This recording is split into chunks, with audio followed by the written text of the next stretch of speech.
اتنا بڑا مقام کہ غوث اعظم رضی اللہ تعالیٰ ولیوں کے سردار تھے کہ نہیں تھے؟ سنا ہے نا؟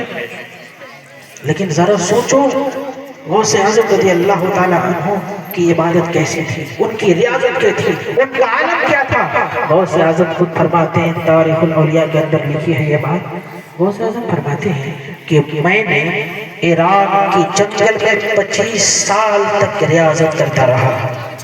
الگ الگ روایتیں بھی ہیں، لیکن کیا ہے 25 سال تک اس کے جنگل میں، عراق کے جنگل میں ریاضت کرتا رہا۔ اور آگے فرماتے ہیں کہ میں 40 سال تک عشاء کے وضو سے فجر کی نماز پڑھتا رہا۔